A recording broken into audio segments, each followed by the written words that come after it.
Hi there, remember me? My name is Tron. I starred in that great film from the 80s. You know, the one where we told you what the future is going to look like? Well, now I'm back. Because tonight, I'm going to the premiere of my new movie. It's called Digital Bomb. And we're going to take a look at what the future really turned out like. Yep, here we are at the premiere. Time for me and the little lady to get out of the limousine and face my adoring public. You know what? Doesn't look like we thought it would at all. No, not at all.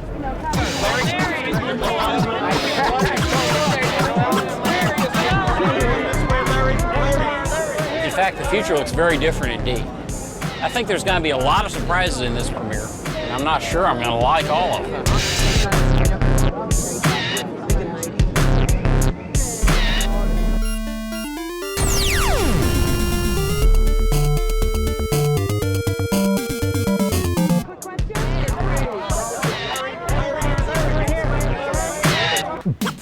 Yeah, as a Tron guy, and I is coming at you from the 80s.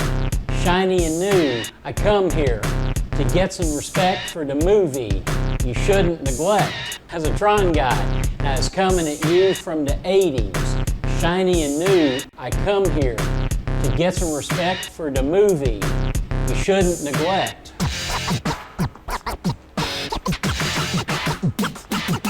The Digital Bomb is the name of this joint. It's digital crazy, and that's the point. It's on TV, and there's interviews, technical advice, and new news. I'm the Tron guy, and I'm coming at you from the 80s. Shiny and new, I come here to get some respect for the movie you shouldn't neglect.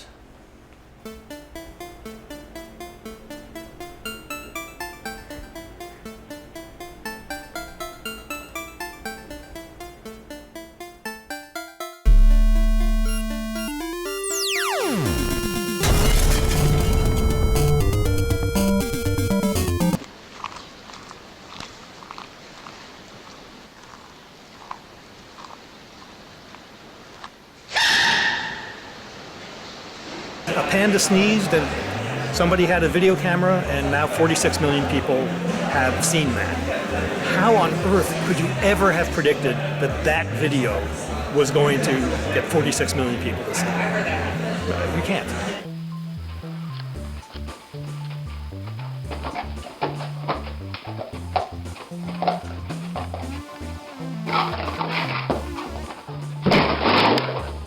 I spent an entire day yesterday.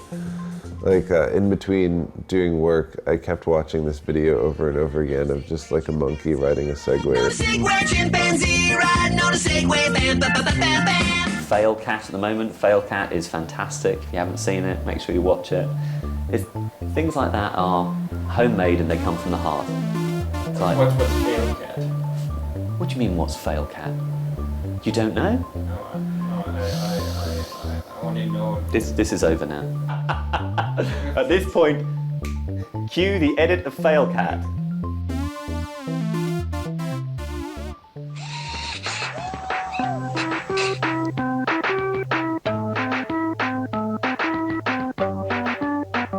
The groundhog, prairie dog, that was also very good.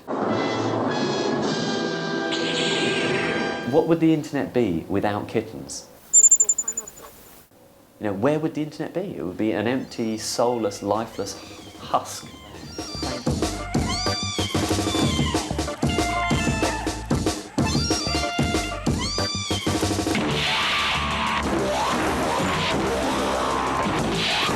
YouTube ist YouTube, weil die Menschen, die YouTube nutzen, gerne auf YouTube sind und natürlich auch gerne sagen, was sie selber machen. Das Schöne ist, dass unglaublich viele Menschen natürlich kreativ sind und YouTube ihnen so eine Plattform bietet, ihre Kreativität auszuleben.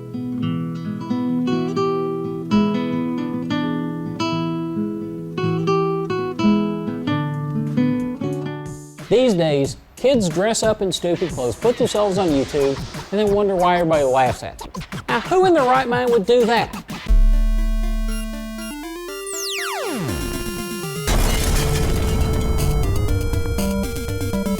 Also ich liebe MySpace, weil ich da meine Musik eben so einfach drauf machen kann und auch fürs Schauspiel irgendwie so die Bilder und kleine Filme so. Und es ist einfach zugänglich.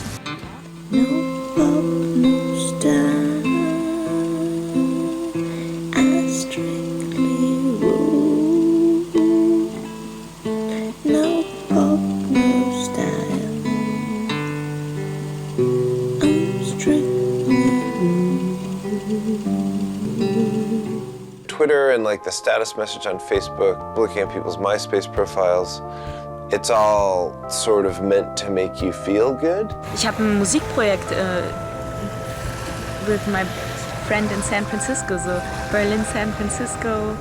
Das heißt They Drive by Night. They Drive by Night. Und ich meine, das kann man übers Internet kann man gemeinsam Musik machen. Er nimmt was auf, schickt es mir rüber, ich singe da was drüber, schicke es zurück, dann kann er noch was draufklimpern oder ich, so, you know. So kann man Sachen machen. Ist natürlich toller, wenn man es auch sich dann irgendwann natürlich zusammenkommt und wieder diesen menschlichen Kontakt hat. It's very hard not to be a member of Facebook. You know, I love connecting with friends I haven't spoken to in 20 years. And then other times it's a giant fucking pain in the ass because like people you went to high school with, like that have like 3 kids and are depressed right now, like hit you up on Facebook and like send you all these messages and you're really like kind of bummed out.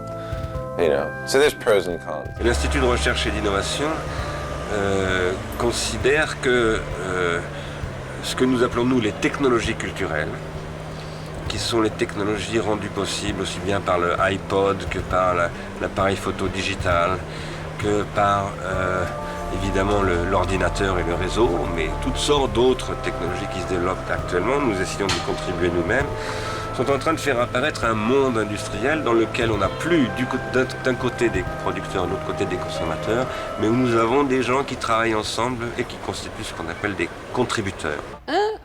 Say that in English. They would give you a free Whopper if you unfriended 10 people off of Facebook, which was a pretty good idea because like you end up with too many friends that aren't really your real friends. And so this gave you sort of a funny reason to sort of unfriend your peripheral non-friends. And then you got like a free, you know, cheeseburger. I don't know what's going on anymore. When I was a kid in Texas, my social networking was a diner in Houston. 10 years ago, I felt like there was a distinction. There was my offline life and there was my online life. And then 5 years ago, they sort of blurred a little more. I just expect 10 years from now, there will be no difference. I won't think of, oh, that happens online or that happens offline. It's just my life.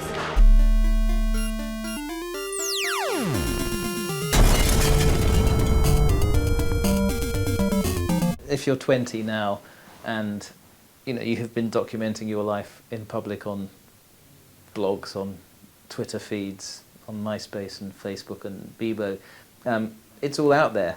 There's no going back. You cannot erase something that's been published. It's your personal diary as well. And I always talk about your sister owning a diary and writing the secrets in it, and that I opened and read it. But these people who are writing those secrets in this diary have an audience, put their pornographic pictures on it, and live every day in it. They obviously on Facebook have terms of acceptance that you should read before you start depositing your entire personal life on there, but no one reads the terms of service. No one does it. Everybody just accepts. You may put something on your Facebook page, a picture of you at a party. At some stage, your future employer may find that and make a judgment about you.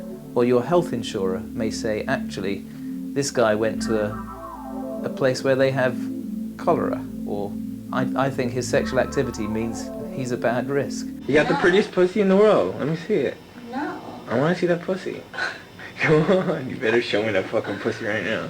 We talk about the Paris Hilton effect of owning your publicity. Good or bad, you own it. If you own the channel that your publicity's on, then you can either defend it or just walk with it. Hey, if you're fed up watching sex and violence on television, watch it on the internet. You shouldn't ever put anything up there that you don't want people to see. You know, you see people that say, oh, you know, you took the photo of my girlfriend and you used it for that. But then I'm like, well, don't put a photo of your girlfriend up. I went off Facebook because everybody was hustling me for jobs, and you know, I realized like it's not a, you know, I don't want to be out there. It's almost become more suspect if you're not sharing who you are, because that probably means you have something to hide. Who is regulating that information? What happens if it leaks out? And what happens if somebody who you don't like wants to track you, maybe an ex-partner, maybe somebody in government who doesn't like you.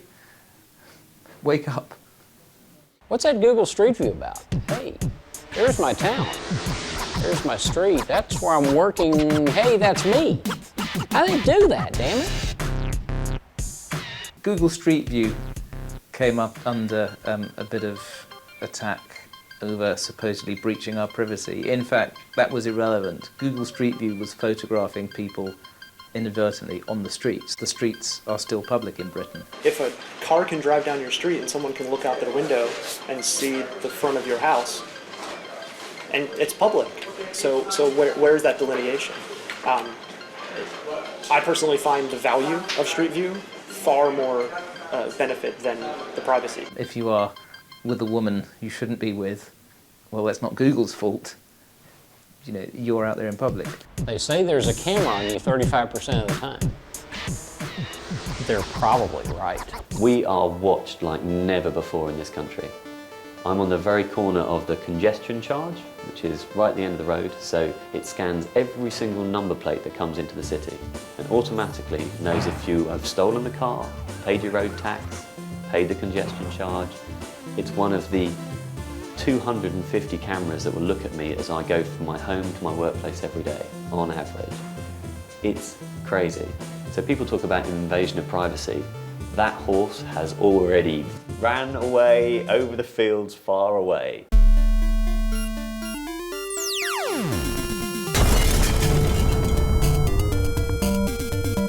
Cause this is how we go out in my town with down the windows, let Reba crack the bass. Wave to the hot pocket peoples with the smiles on the face. I've got the complete package. I'm really like a Madonna, Kylie Minogue, Spice Girls, if you will. I'm the real diva deal of internet. Stop once to hear Britney, and twice for Beyonce. Now 3 times if you want to hear me get nasty. Ooh, girl, get nasty. I'm able to harness the dance moves, the spandex suits, the video when I perform. Wearing gold spandex pants, I made a hip-hop album. And when I dance and play, all the children sing my song. My Bird is Evil project started in '96. And I really just made this website for me and a few friends. And so that's how it started. And I started just doing Photoshop images of Bert with Hitler, and I did one with O.J. Simpson and Michael Jackson. Just a month after 9/11, an image of Bert with Osama bin Laden surfaces, and I started getting calls. That was a weird time for me. In a social sense, it was a scapegoat. Let's say there was something wrong in the world and something was not going right. Blame it on Bert. And that was the joke, you know. It was like, there's a scandal video of Pamela Anderson having sex with Tommy Lee. Oh, that's because Bert was there to photograph this whole thing. So it was just poking fun at all that.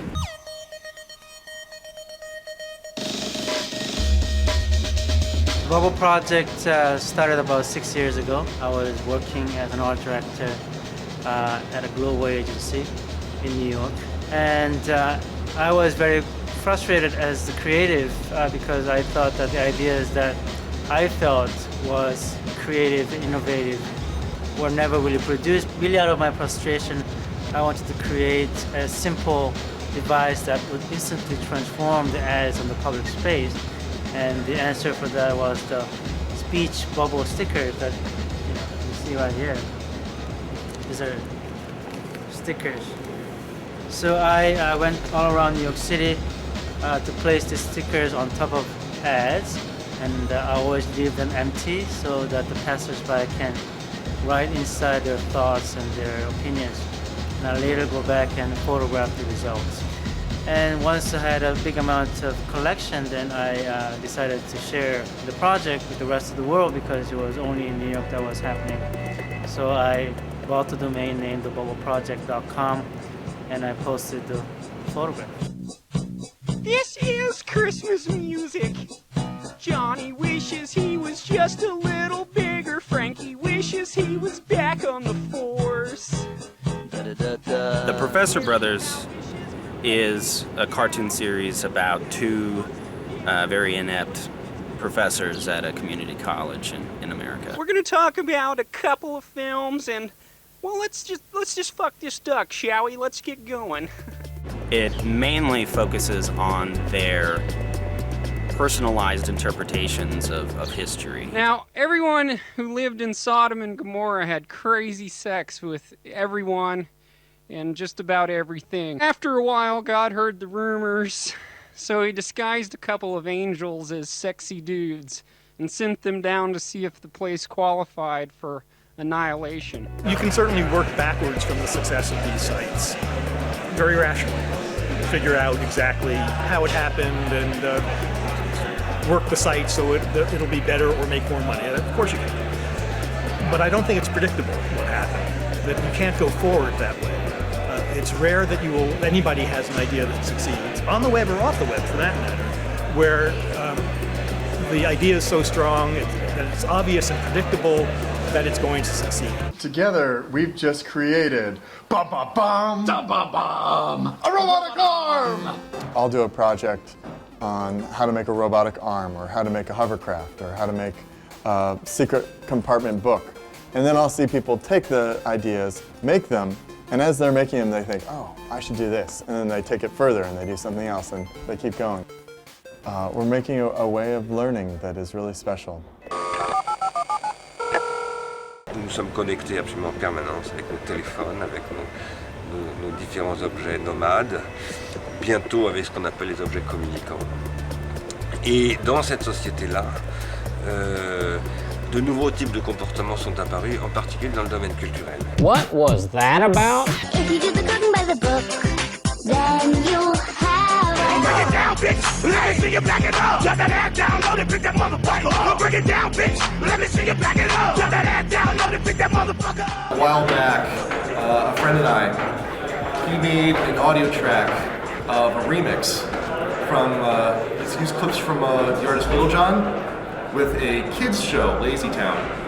And it went viral on YouTube. I made a music video for him. Yeah, back that pussy, she's a motherfucker. Hey, back that pussy, she's a motherfucker. Yeah, back that pussy, she's a motherfucker. Hey, back that pussy, she's a motherfucker. It was certainly very prevalent a couple of years ago where everyone was talking about mashups, and that could be technology or it could be people taking two video clips and combining them together in a way that no one had ever seen before. It's still a massive part of web culture, and because the tools are now there for people to be able to take things and improve on them or make them worse or fuck them up.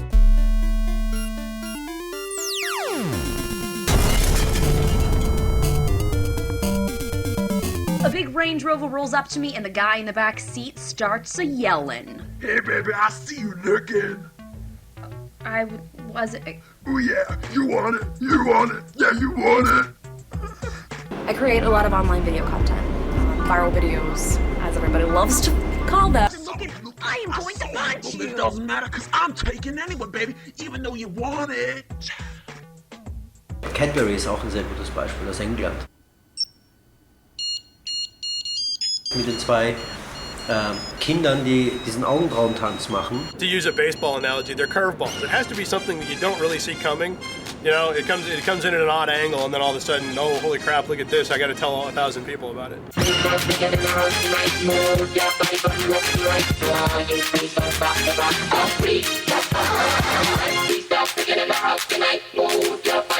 Also die haben sich eigentlich das Prinzip YouTube transformiert auf Marketing und haben ein Format gefunden, das so unterhaltsam ist, dass man nicht nur digital weiterschickt, sondern davon erzählt. Since that's kind of like the thing that people want to do is create these videos and make them viral, people have a lot of shady tactics to make that happen, which it's a shame, but I mean, they still do it.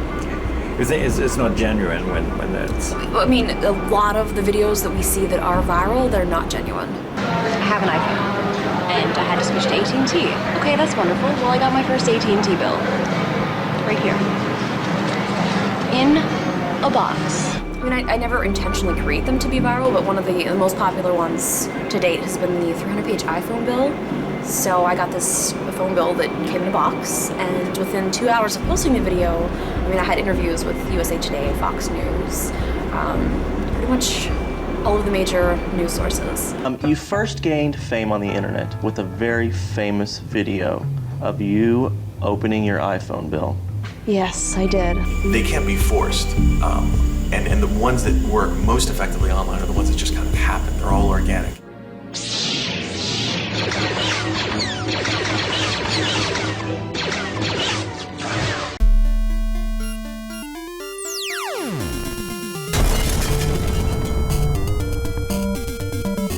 For me, there are two different types of internet success so far. There is the stunt or the happening that got caught, the accidental celebrity, and the people who are trying to use the new platform in traditional senses. Washington, Washington, 6'8", weighs a fucking ton. Opponents beware, he's coming, he's coming, he's coming. I made a short comedy cartoon called Washington, just making fun of the mythos of the first American president. Ate opponent's brain and invented cocaine. He's coming, he's coming, he's coming. Everybody liked it on the internet. It was popular on YouTube. The mechanics of fame on the web are through recommendations. It's not through the impinging of a single signal across a wide audience. My visions to reach fame and glory through the portal of this new technology, internet. What I'm doing right now is the beginning stages of what is going to be a standard form of fame and celebrity status. So what is going to happen next is still undetermined. I could go crazy, go to rehab, you'd never hear from me again. I could get even more famous, start getting on television, movies. Nobody knows what happens after you can become internet famous.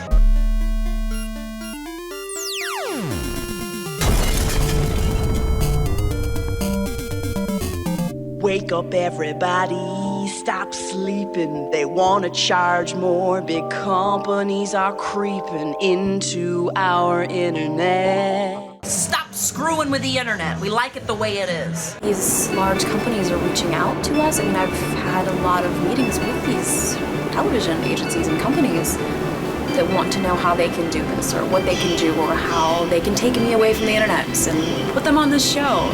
So it's really interesting because it's not just happening to me. I mean, it's happening to a lot of these people. I got calls from media companies, advertising agencies who were interested in transforming the Bubble project into a commercial project. And although the money was tempting, I made a conscious decision to not ever make the Bubble project a commercial project. Right now, it's our way of communicating, it's our speech, it's our careers. People are, the whole world can enjoy it.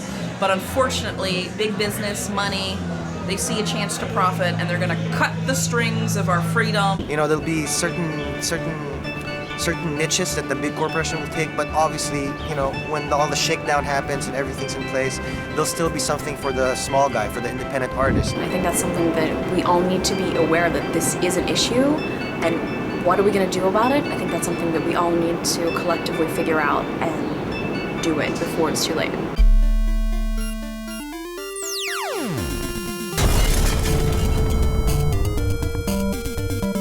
Il y a toutes sortes d'amateurs. Frédéric Depruze était un amateur de musique, il a écrit quelques pièces de musique, il était un roi. Il y a des amateurs comme Charlie Parker, qui était un amateur de Lester Young et qui est devenu ensuite un musicien. Jean-Luc Godard et tous ceux qui fréquentaient François Truffaut, etc., la nouvelle vague. Au départ, c'est des amateurs de cinéma. It's all me behind the masks. I write my music, I make my styles, my mom makes my outfits. Are you sharing the profit with your mother? She is rewarded in love, caring, and when she comes to shows and watches me, she signs a few autographs. People are fascinated with her as well. But the profits tend to come to me to fatten me up and to keep me at this skill level. Amateur, ça vient de aimer à mort. Et un artiste, demandez à Pablo Picasso si on lui dit maintenant vos œuvres ne se vendront plus jamais, il n'y a plus de marché pour vos œuvres, etc., qu'est-ce qu'il fait? Il n'arrête pas de peindre, parce qu'il ne peint pas pour gagner de l'argent, il peint parce qu'il aime la peinture. C'est un amateur. Tout artiste, tout philosophe, toute personne d'ailleurs qui fait quelque chose dans la vie de bien est un amateur dans ce sens-là. Now with the age of the amateur, especially with YouTube performances, it's maybe not how they perform, but how they capture the energy. But it will always be the ones who do something that's a bit over the top or really, really good that people will congregate to.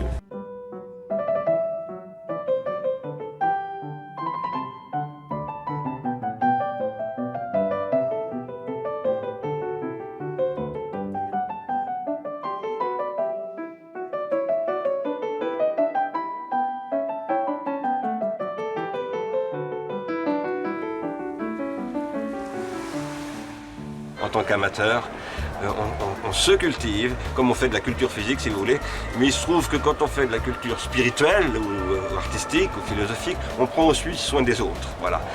On n'est pas simplement dans l'ego, mais on développe une société, parce qu'une œuvre philosophique, une œuvre artistique, une œuvre architecturale, ça construit un monde et ça construit une société. Sei das, was du sein willst, because the time is now.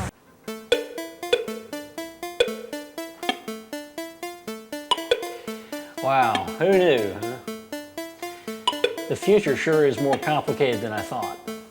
Maybe I should have been paying more attention. Speaking of which, anybody who wants to be better than me at predicting the future had better download this.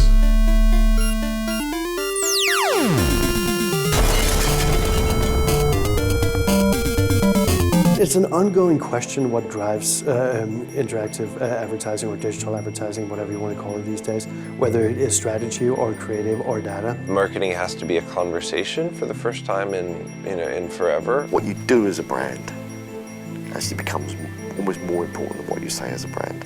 And that is why I think digital creativity holds the key to the future of creativity. Are you looking for work? Well, you may want to consider moving to Australia. The Best Job in the World is a campaign that I think everyone fell in love with. It's a campaign for the Queensland Tourist Board where they put out an advert saying you could win the best job in the world, and you had to make a short film saying why you should get the job. And the job is basically lying around on a beach all day and you get paid $150,000 a year.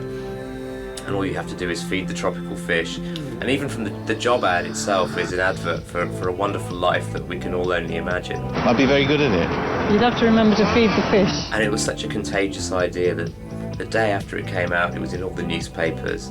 And then they cleverly orchestrated this thing where the server crashed because it was so popular. So the next day, the newspapers were reporting that the Best Job in the World ad was so popular that people had flocked to it, and the server had crashed. All applicants have to do is submit a 60-second video to this website, islandreefjob.com. People had to do their applications online to be voted for by other people, and they had to submit videos. So the original idea made people make more content, and so it became this sort of infrastructure of creativity, which was amazingly compelling, and people just fell in love with it. Hi, I'm John, and I'm a police officer in England. You can tell by the silly hats. My dad was the great entertainer, Mr. Dean Martin. Do you think all we do is eat sausages and sauerkraut?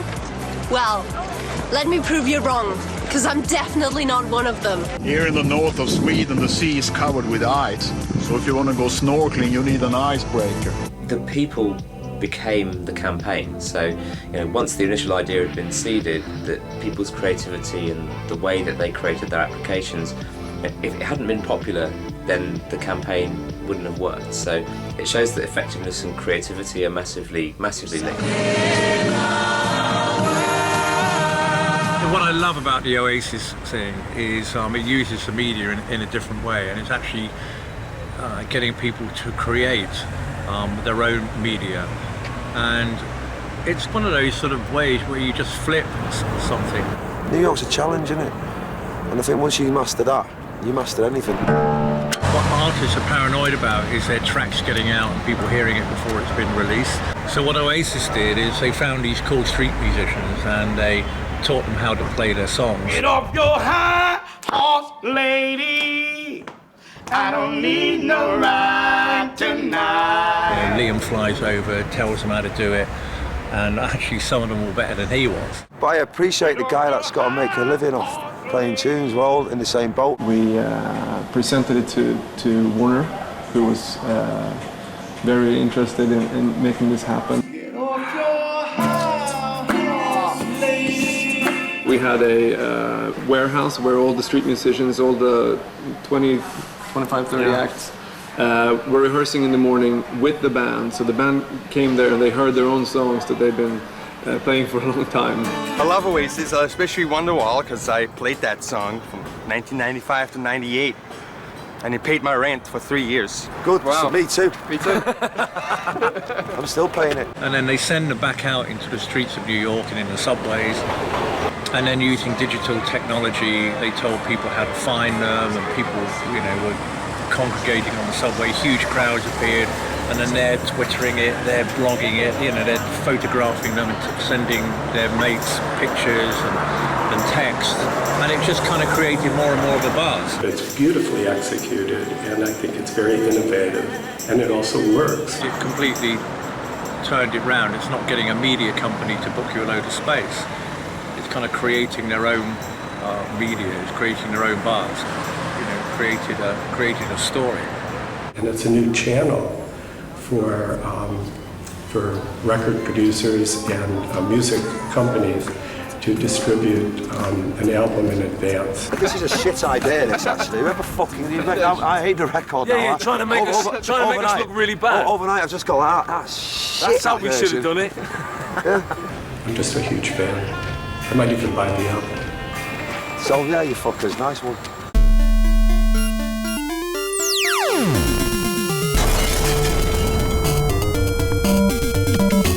The classic traditional agencies, are they dead? I think if you'd asked me that a year ago when I was in London, I would have categorically said yes, they're absolutely dead, they have no future. I didn't really feel there's any of the traditional agencies in London that were doing anything particularly interesting. But then when I moved to New York, you see that there are some agencies that I think have understood that the process is dead and they can't really continue. So they're doing some really interesting work. I don't know, I don't even really know what a traditional agency is anymore. I don't think we were certainly not an advertising agency, but we perform a function to help clients sell products, and we would consider ourselves creative people. I think the smarter clients out there now realise they don't have to pay loads of money to have an account director take them out for a nice meal, and they don't need to pay $1 million for an ad when they can actually just go direct to a film company or a design company, or even just an individual, and get a really great piece of work for a tenth of the price. When you're a brand such as Orange and you sponsor something like Glastonbury, you don't want to see an Orange logo. Normally they would get 200 tickets to Glastonbury for their sponsorship, and they would have a big raffle. So everybody would join, and 200 people would be really, really happy because they've got tickets. The other thousands would be really pissed off. If you look at a festival like Glastonbury, it's not all about the music, it's also about the things that people do and the strange attractions in the odd fields. So we knew we could be a little bit more quirky with it.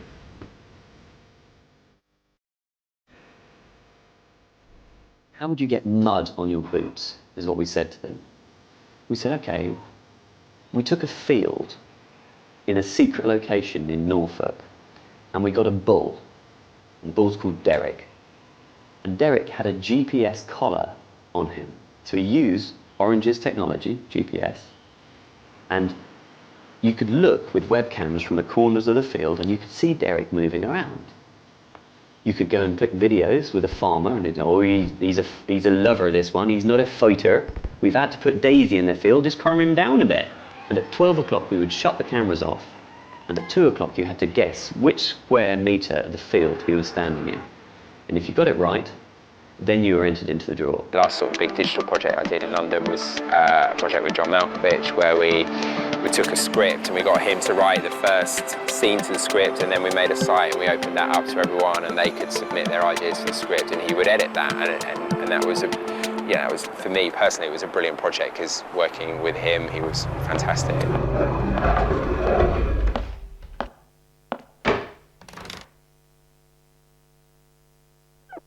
The final output was actually an animated film, which it started off as a sort of snow angel, a little kid who's a snow angel, and then it just goes into this totally surreal world, which I think was sort of the idea.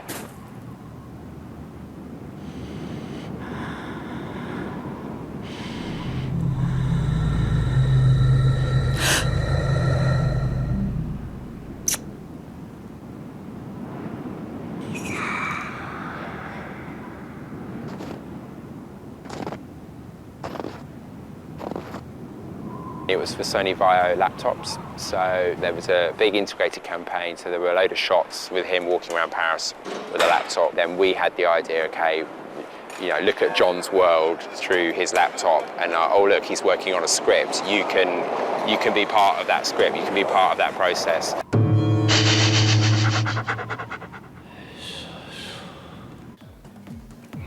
This is a design studio, so it's about ideas. So the ideas stay up long enough to eventually make it into wireframes and sketches, and those eventually will filter out onto the walls. And we use this side wall here. All the projects get a wall, and the work gets put up. You can see the work over there. I think that's McQueen.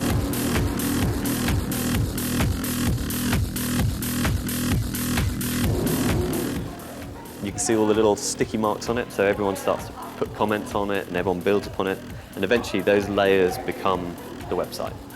Very, very simple process. It goes from here, down to the studio, and out the end of the studio. So basically, our server is on this red line, starts in the server room, and it goes all the way through the studio, picks all the other work up, and it ends and it fires out the window at the back. Bink! It's just like a train track. It's like, follow the track, get out the window. And if you've got a cow called Derek, that's always good. Is Derek? Is Derek still around? I think we ate him. Hi! We employ this white witch who comes in every so often. She leaves her broomstick downstairs, and she basically makes broken people better. Touch him with the magic hands. With the magic one. With the magic one.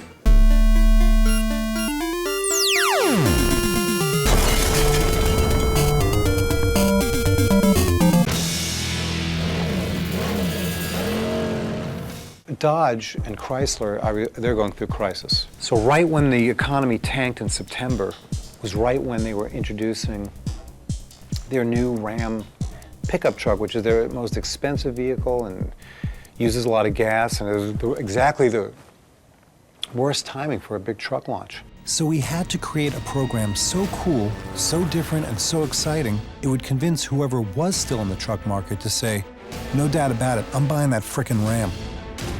So we had a big idea, a reductionist idea that could blow out into a lot of different things. What we came up with was this obstacle course city in the desert idea, where we built this huge thing in the middle of the desert in California, and then we raced these trucks against each other, and you really put them through their paces. And they're going through fire and explosions, and these guys who use trucks for a living are racing each other and like into some real testosterone-fueled, competitions. And then the winners get a truck. Ha! I can kick your ass.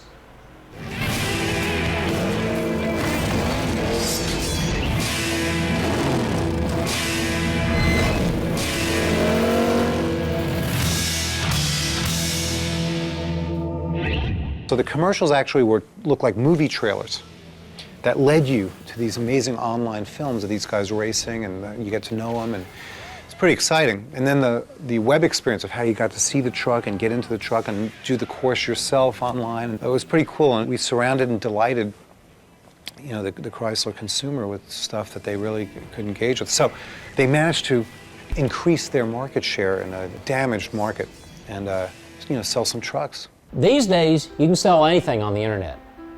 I must introduce my grandmother to it. For me, there's a massive problem between the way that digital's going and the way that advertising can join together with it.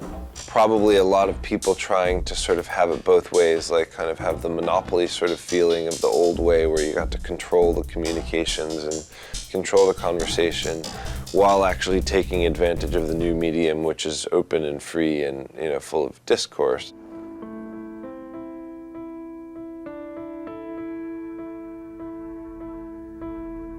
Yeah, I love the HBO Voyeur campaign. It really represents one step towards what could be the future of how digital world and the traditional broadcast world can coexist. What HBO wanted to do was say, hey, it's true, there's some good competition, but nobody tells a story like HBO. And by the way, not only are we the best storytellers, but we're going to tell those stories in a lot of different mediums. BBDO New York, who is HBO's general agency, came to us with an idea for a wonderful film that they were going to shoot with Ridley Scott's son, Jake Scott, that's a cross-section of a New York apartment building. So you're looking inside 8 apartments as though the side wall had been removed. And they wanted to do it as both content to sit on the HBO broadcast platform, but also as an outdoor event where they were going to project it on the side of a building. Instead of tell, demonstrate.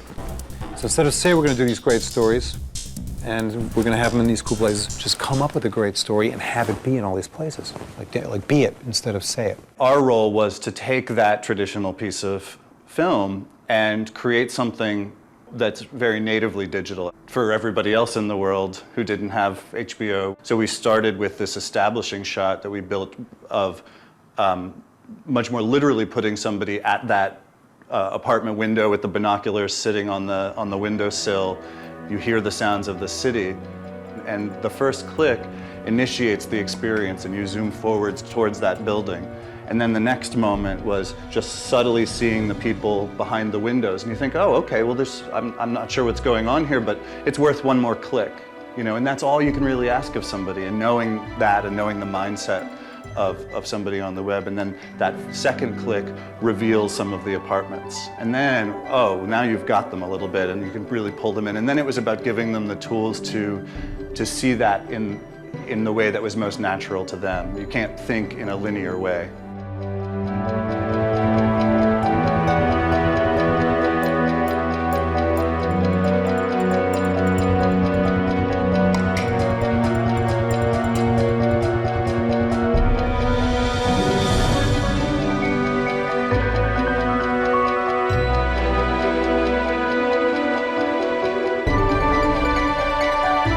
Break down those walls between, oh, this is marketing and this is branding and this is content, I think really starts to get to a new authenticity that's emerging as a result of the consumer gaining control in the digital space. Hey, did you see that great commercial on TV last night? No? Remember when you used to say that? We were looking for an innovative and creative way to get CNN Video better known.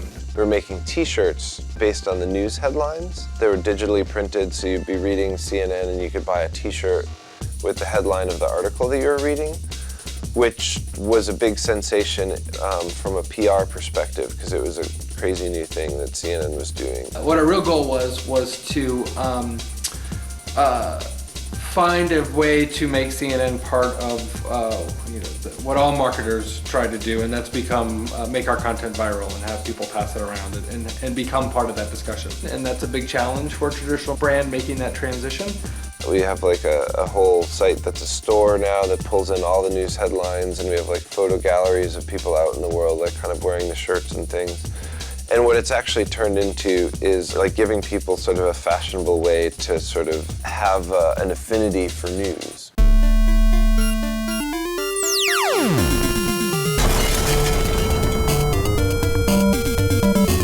Interactivity is hugely important. I used to work on Lynx, which is the UK version of Axe deodorant, and all the best pieces of work we did were just really, really simple pieces of interaction, like you could tickle a girl and she would start laughing.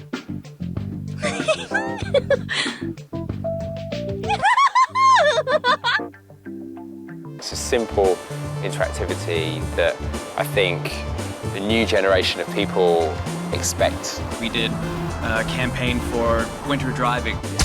The single most important message in the brief was Mini dominates winter, and we stayed up all night, I think, and said, well, hey, a dominatrix dominates. You are invited to whip around this site and discover the features that let Mini dominate winter. And then we had an extensive bunch of research on the web and a long casting call. And we picked our dominatrix, and then we shot a website that I think not only is fun, it's a really pretty girl dressed up in dominatrix gear, so that hit our target market pretty hard of young guys. But we did our due diligence for the product and put an awful lot of data in the microsite. A heated windshield helps avoid lots of scraping. Unless, of course, you enjoy lots of scraping. Sex sells also digitally. Of course. Well, if there's any axiom that can translate across medium, it's that sex sells. Advertising on the internet can pinpoint exactly what their target market's preferences are. So that's why there was that inflatable Tron girl on my screen. I still love diesel Heidi's. The readers can go into internet, they can have a relation with a special house where we put for 3 people, 2 girls and one boy. Maybe they try the underwear in a funny, crazy way. Farfar were given this brief, which is launching a new range of underwear. And they came up with the idea of these 2 girls called Heidi, 2 models, who kidnapped a diesel sales rep, held him hostage in a hotel room until Diesel were appointed them to become models for the range. You can talk with them, you can deal with them so that they can interact with them. We're going to keep a slide on diesel.com and you're going to change Diesel to Heidi's. And of course, they filmed the kidnap live on diesel.com, feeds it onto YouTube and everything else. They were building interaction with the consumer. Everything and a lot of the action was driven by what people asked them to do. So it actually worked brilliantly for the product. It worked brilliantly for the consumer as entertainment. It worked brilliantly for the brand because it was subverting, again, a lot of norms, which was, again, in line with the brand. And ultimately, again, one of the reasons it worked is that consumers started going into shops and asking for Heidi's. They weren't asking for diesel underwear, they were asking for Heidi's because the 2 girls were called Heidi. That really is the ultimate proof of something working. Who could see that coming?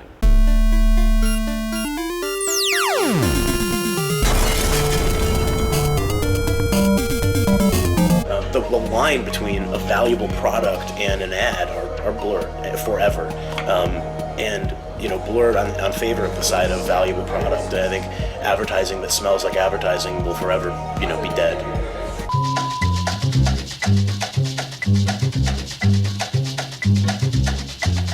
No exist brief. I found the idea and I pitch it to the client. There are a long relationship between Uniqlo and me, so I can easily guess the ideal mission to spread brand to globally, not buying media. There exists a rhythm in clock. The rhythm is essence of dance. So if we develop the clock rhythm, it's intersect dance and clock. And I found the blog have a potential because many topics, it's popular for bloggers, spread globally. So if I develop the new content that bloggers want to use, somehow I think a clock is very good because clock is not only functional but also entertaining. What did he say? We have the Conran shop just opened next door, and they have a bakery, which is the Albion Bakery. And we said, wouldn't it be brilliant if we could know when the donuts come out of the oven? Because when you have a hot donut in the morning, or a croissant, or a nice warm bread, a nice warm loaf, lovely. Twitter was just becoming popular. People were looking for brands to be able to do things on Twitter. And we built a machine, because obviously in a bakery you don't want to have a laptop or a mobile phone there. So it's a little box that sits on the wall right next to the oven, and on it is a little screen, and the baker comes along and he takes the bread out of the oven, goes out, and he turns the dial, and he finds donuts, no, croissant, no, goes through all white bread, bink, presses the button, and it sends a tweet out to everybody who signed up, and there's hundreds of people on it, and you get the tweet that says, hot steaming white loaves out the oven now. If you run down there, you get 10% off. People get massively attracted by creative ideas that feel like they're leading to something bigger. That's a brilliant tweet, and it's a baker tweet. Twitter, that's what girls do, isn't it? Then they become women. They'll bring out Nagger next. The project we've done recently as well for Nike, a mobile project, is sort of an interesting way of looking at where advertising could be going to. It's called Nike Mobile ID, and the idea is that you take your phone and you take a picture of anything that you like in terms of the colors. You send that picture into a database, and back comes a pair of shoes in those colors that you could then buy immediately if you want to.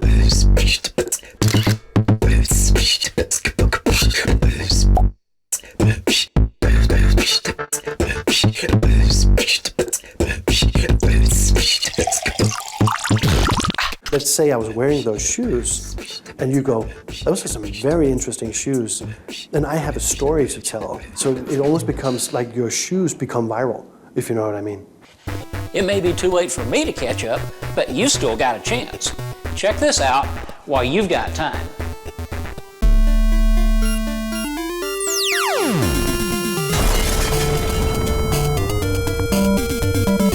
People's bullshit detectors online are so highly tuned, they can spot a fake. I would stop trying to make things up and make people believe in a world where if you use my product, you're going to have more sex. Don't try and pretend to be something you're not, because it only takes one person to find out, and then they'll strip you down bare. Supplies are limited. Operators are standing by. It's very subtle. The Apple versus PC guy has been an incredible campaign. Anyone who clicks on this button is going to get a mild electric shock. Yeah, don't do that. That's never going to work. Oh, it's going to work. Please don't. Watch. Oh, boy. What just happened? First of all, their products are best in class. Hello, I'm a Mac. And I'm a PC. There are tons and tons of PCs out there, so I brought the whole range by to help find the one that's best for her.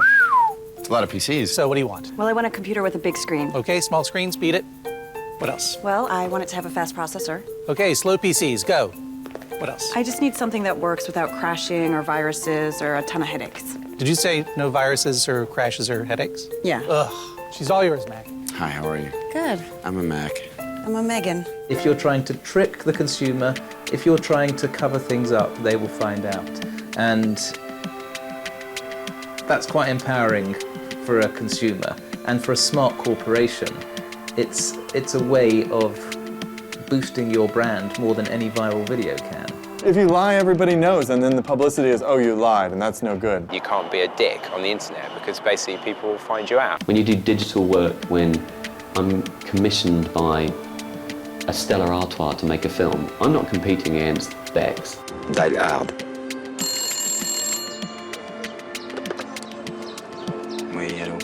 I'm competing against the kid at the end of the garden who's got amazing BMX skills. Good content wins.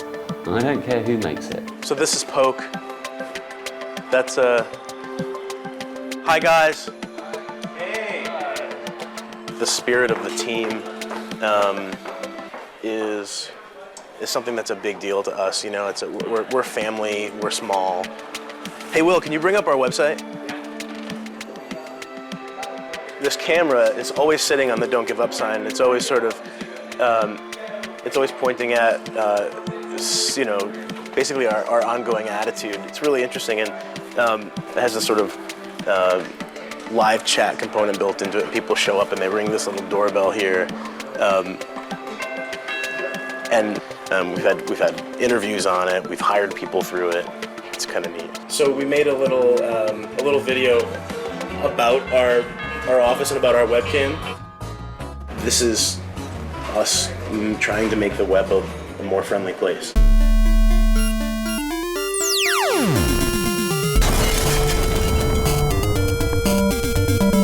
Cobra is a beer sold in England that is designed to go with curry, and curry is obviously the national dish in England. It's our national dish. So we're very passionate about beer and curry. It's a very useful client. And they came to us and said, we need a website. And we said, why? You're a beer. What are you going to tell people? You got 4 ingredients that you go with curry, we know that. No, we're now sold in pubs and we're now sold in supermarkets. So we're out in the general world. There's another way you can do that. And they're all about banter and going out with your friends. And so we said, look, we'll make you this app. And it's called iBanter, which I'm now loading. I'm now looking for new jokes. There's something very visual and very charming about it, which is, I think, again, to that point, people like things that feel human, and I think that's what it has about it. What would be easier is if somebody who's really good at telling jokes. I was actually in a same-sex relationship once. It was a woman, but we always had the same sex.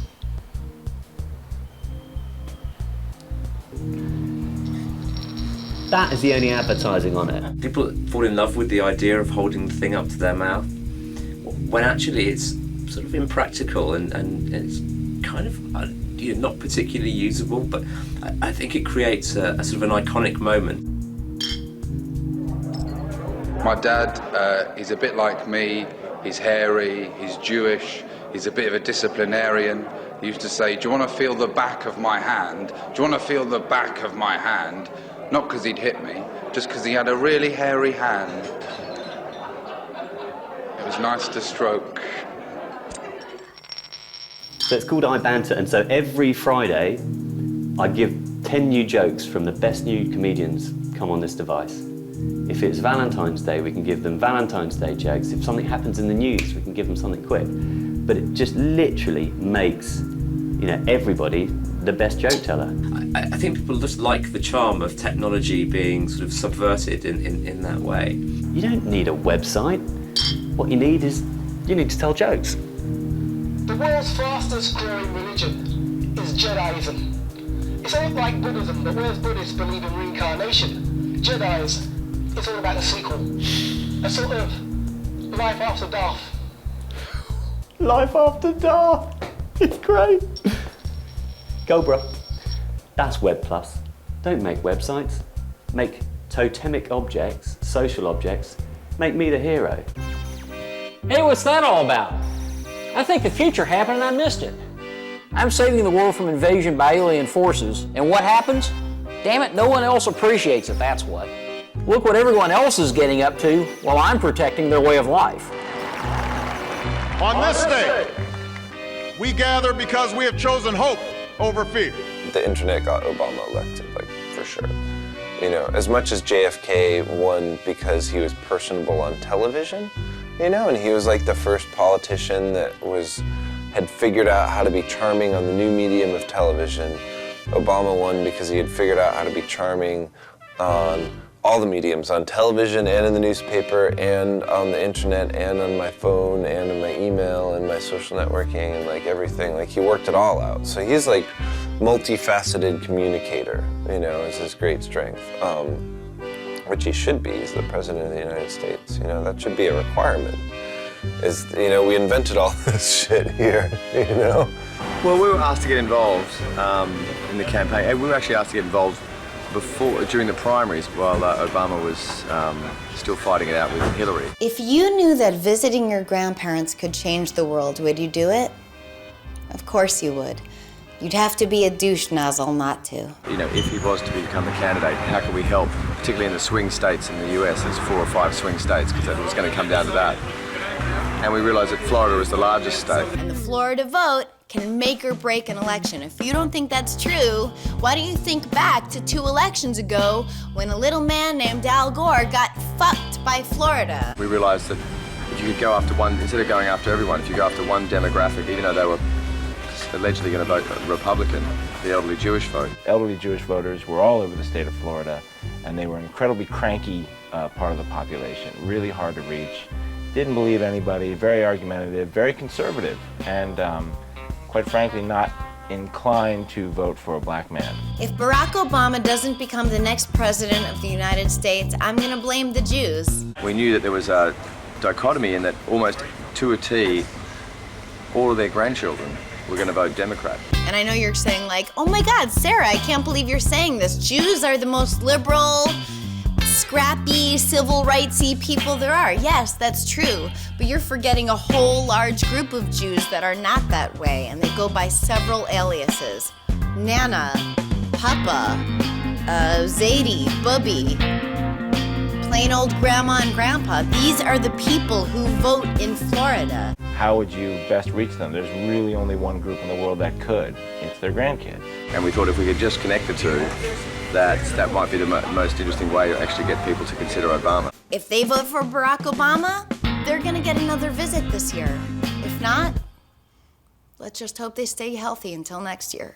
So we did a campaign intended for the Jewish grandparents of Florida, which was about 450,000. And we aimed at their grandchildren to convince them to schlep down to Florida. The Great Schlep begins. The Great Schlep. The Great Schlep. Great Schlep. Great Schlep. So we created a site that actually armed people with information, put groups together.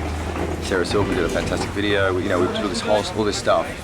And it was great, it worked. I mean, Sarah Silverman's humor and her ability to articulate the idea was a massive driving force behind this. We had obviously a great, if you will, product in Barack Obama, who's a once-in-a-generation type politician.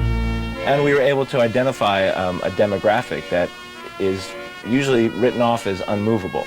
And we found a lever in there to move them. Got the highest Jewish vote. I think 375,000 Jewish voters voted for Obama in Florida, and he won Florida by 170,000 votes. So, quite frankly, he's probably our last hope of ending this country's reputation as the assholes of the universe. So please go to this website and get your fat Jewish asses on a plane to Florida. Florida has gone for Senator Obama. He won by 3 points, 51% to 48%. Speaking of Obama, they say that Obama beat McCain in the presidential election by using digital technology to get his message across and win voters. I bet he's hot at Space Invaders. We have a slightly different issue in the UK. We have a Prime Minister called Gordon Brown who thinks he can understand the web, and he'll go onto YouTube and try and bypass the House of Commons and make a fool of himself. The issue of expenses is casting a cloud over the whole of Parliament.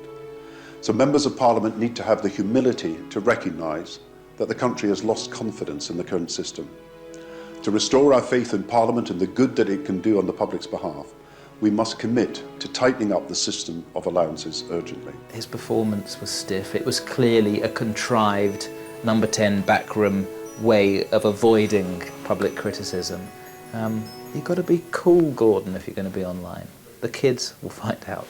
I always thought politicians were twits in the 80s. Now they're smarter. They use Twitter. For the inauguration, we created a version of the CNN.com live video player that had Facebook status updates built into it. It made sense for us to offer a way that people could actually watch the inauguration with their communities. So I was like in my apartment with just my lady, but then I was actually kind of watching, I was watching the president's address with like 100 of my closest friends. And then we also offered President Obama's first big address to Congress as with the Facebook player, and I think we're looking for ways to partner with that brand. It's very complementary to what we do at CNN. They have the platform to connect communities, and we have the best content. They had really good coverage and good cameras, but then like the internet side of it made the television watching experience way more social than it would have been if I was just sitting by myself watching the TV. His staff were the people, and the people just wanted to be involved. And they used the tools that they do every day, from Obama girl downwards, God bless her. Hey B, it's me. A beautiful girl on YouTube singing about a lot of the competition and how amazing and wonderful Obama was. The content is vacuous, but she was vacuous. Big-breasted bimbo, fantastic.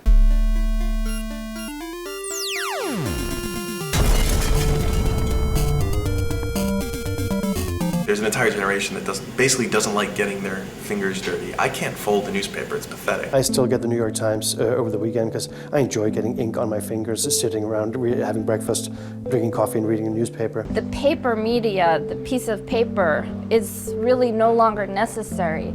But I think a lot of the older generation is still really attached to it.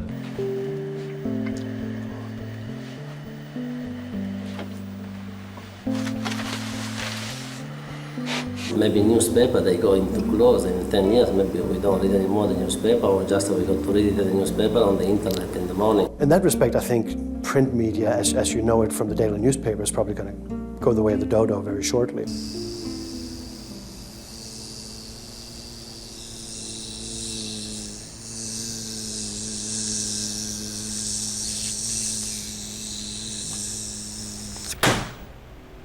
Try doing that with your desktop. Everybody's suffering, traditional media, from blogging, from the new democratization of opinions. It's not a good or a bad thing, it's just there and you have to react to it. Blogging is a platform, so let's just, blogging as an alternative to, say, printing a newspaper, that's the only difference. It's a technology. We're investing thousands of pounds in telling one story. If the web takes over, if newspapers become a free commodity, who is going to finance that? I worry about investigative journalism in this current climate. What became very clear very early on was that blogging would be a threat to bad journalism.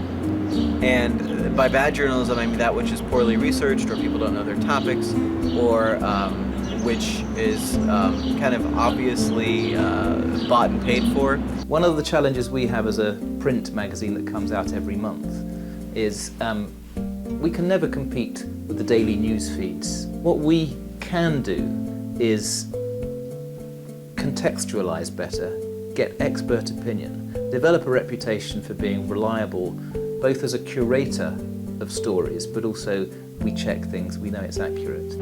I think the idea of blogging being, bringing bottom-up models, business models to journalism, wasn't intentional because it wasn't a conscious choice. It was merely the only option we had. And at a very early stage, when there was 50 of us blogging, every blogger read every other blog.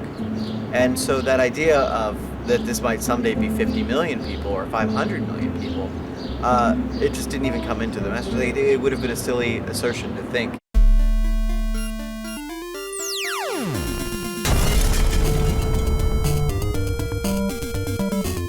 The crowd is a pretty good way of sourcing talent. I think the wisdom of crowds is complete bullshit. I think crowds are stupid. There's actually a saying that none of us is as dumb as all of us. So Reddit sort of generally gets called a social news website. What that means is the readers, not editors, determine what goes on the front page. We're kind of different because like a lot of social news sites will allow people to vote stuff up and down. We don't. We tried it for a while and the stuff people picked sucked. So we quit doing it, and instead we just pick the stuff that we like and put it up instead. So you find an interesting newspaper article in Die Zeit, for instance, or you find an interesting blog entry or a funny post on YouTube, you can submit it to Reddit. And then the community votes it up if they like it, they vote it down if they don't. And the end result is this front page of rising and falling links. So throughout the day, people hit reload every 10 minutes on Reddit and see where things have shuffled up or down based on how popular they are. There is no more water cooler. There is no more single place where there is a common culture that we can discuss. What there is a large number of choices of subject matter which are much more personally selectable. Admittedly, this is one of our slogans, freedom from the press.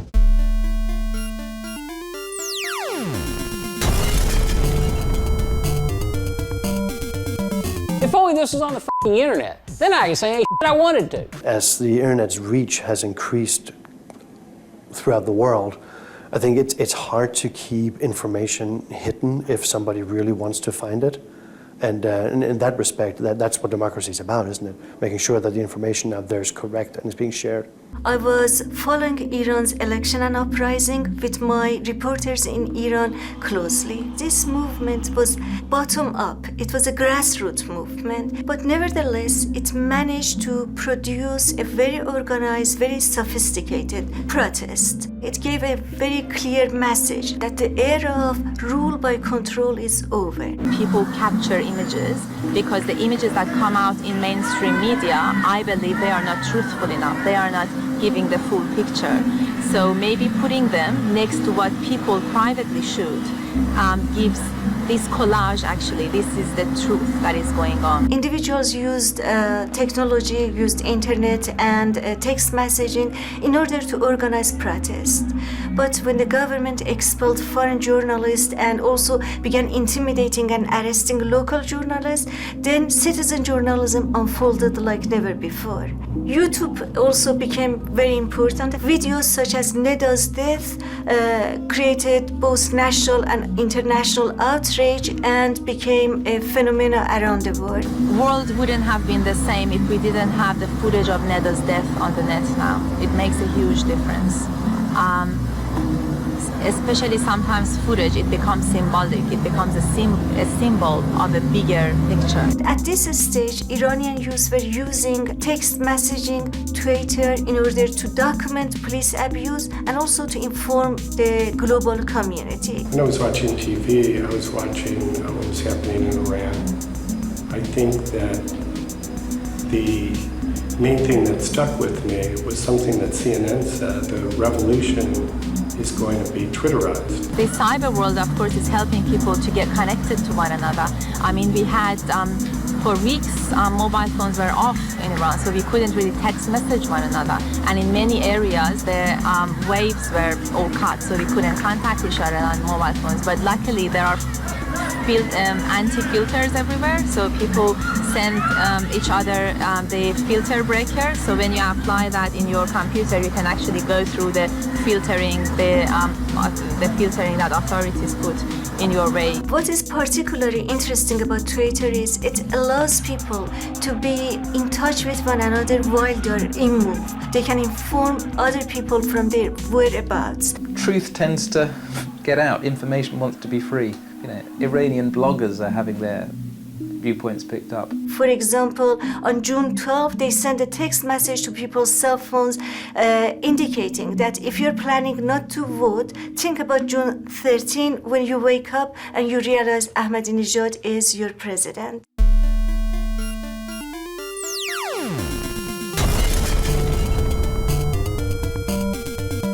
Vous connaissez le slogan de YouTube, c'est Broadcast Yourself, ce qui signifie devenez un broadcaster. Pendant très longtemps, l'activité de broadcasting était l'exclusivité des industries culturelles. The cartel of the major networks and studios and sort of big content owners have sort of made things more expensive than they need to be, you know, and the internet is actually all about free distribution and egalitarian sort of information sharing. A lot of our traditional content industries are broken. You know, the film industry, the distribution mechanism is broken. We know for a long time that the music industry's distribution mechanism has been broken. One of the exciting things about the internet is people are coming up with creative solutions. I have a camera in my pocket. Then this camera, I love this camera. It shoots almost as good a video. It shoots 720p HD video that's just luscious color. And it's almost as good as, I think you have an HV200 that you're shooting with there. They say, with today's technology, anybody can make it. You can get an HD Exacta camera and just create a professional-looking show without having to lug around all the heavy equipment. Everybody has something like this, and we're at the point now where as humans, we're hardwired to tell stories, and now we have more ways to tell stories.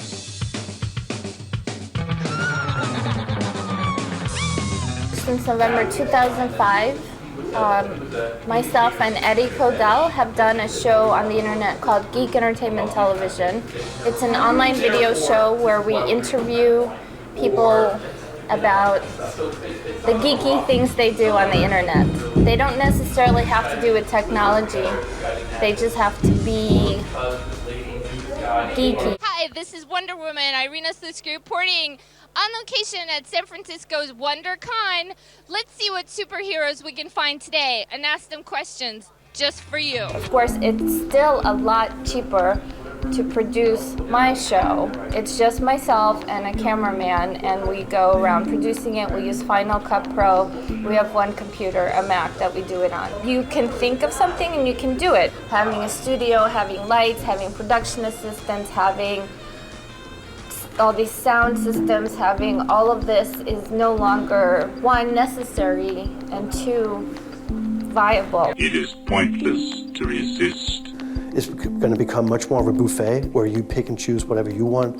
The whole idea of a flow, the way the TV stations used to be built, where we decide what you're watching from 8 a.m. to 11 a.m. prime time no longer exists. The internet is not the death of TV as we know it. They're going to combine. You know, I already have several friends who don't have a television screen. They just have a big computer screen or a big LCD screen that they use as their television screen. There's a lot of people capitalizing on the integration between online media and TV, and there's no reason that is going to stop. That's, aside from being sensible, that's a moneymaker. At the moment, YouTube's only selling about 3% of its content for advertising, because most of the content's user-generated, and advertisers don't want to associate it. Cute little puppy, oh, so cute, little puppy. I tripped.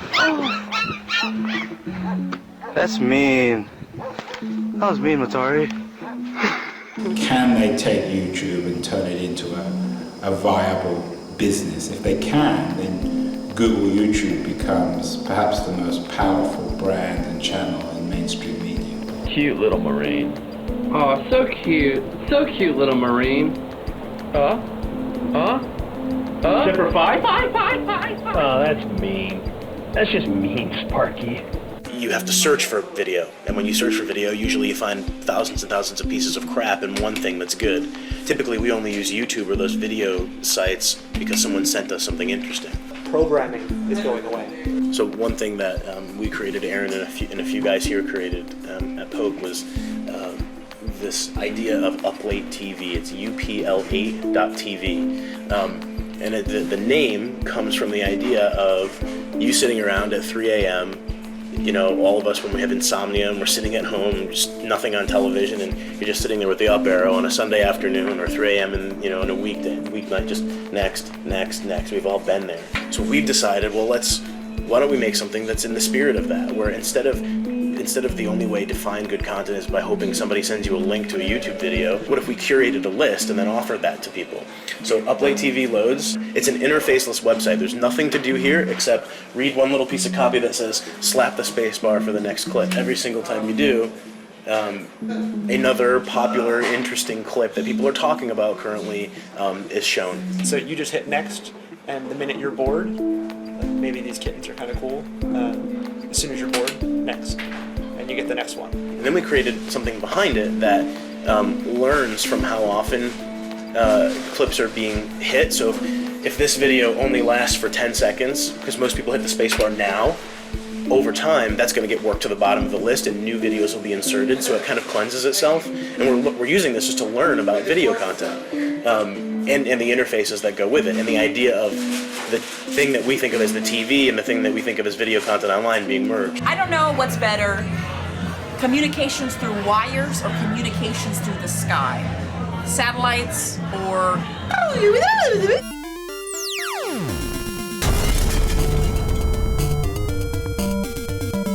If only I had my iPhone. Pause the film. Hello. Hello.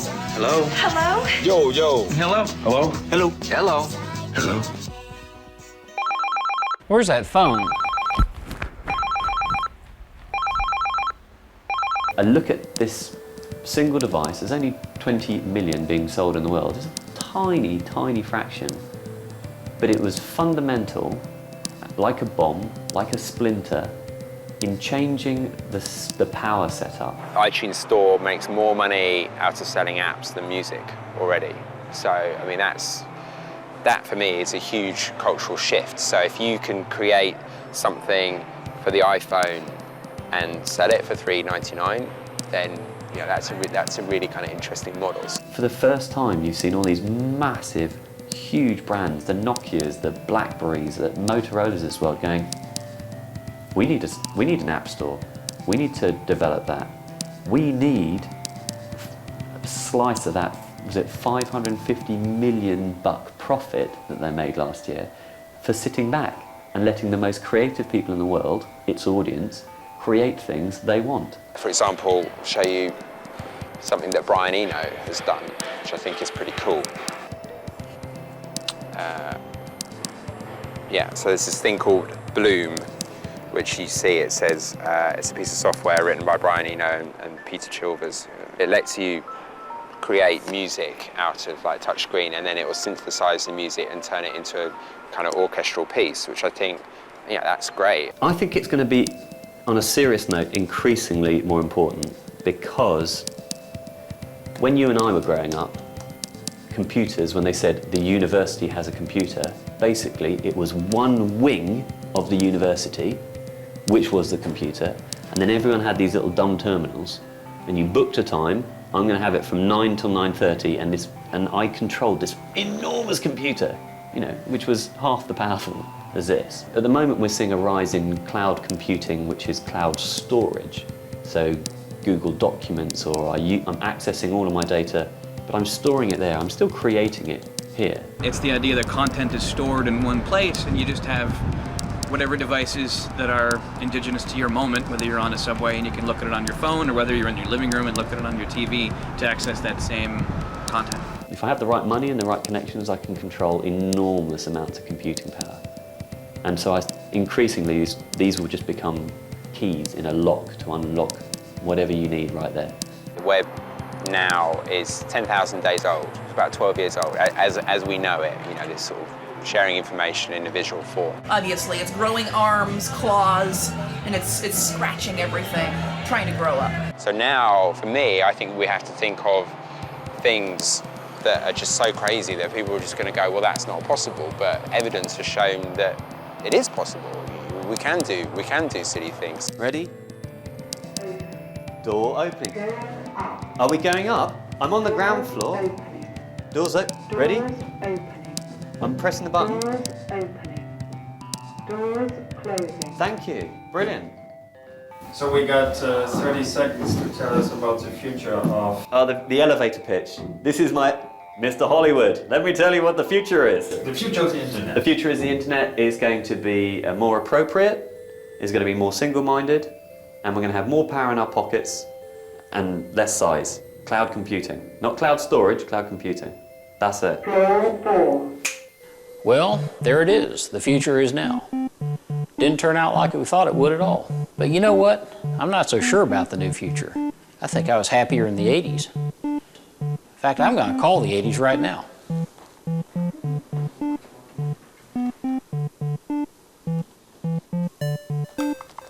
What, the battery's dead? I only charged this thing an hour ago. Yeah, I was a Tron guy, and I was coming at you from the 80s.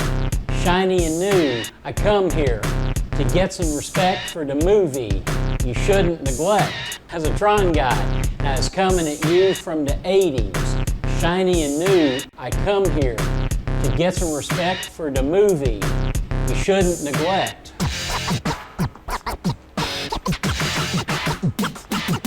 The Digital Bomb is the name of this joint. It's digital crazy, and that's the point. It's on TV, and there's interviews, technical advice, and new news. I'm the Tron guy, and I'm coming at you from the 80s. Shiny and new, I come here to get some respect for the movie you shouldn't neglect.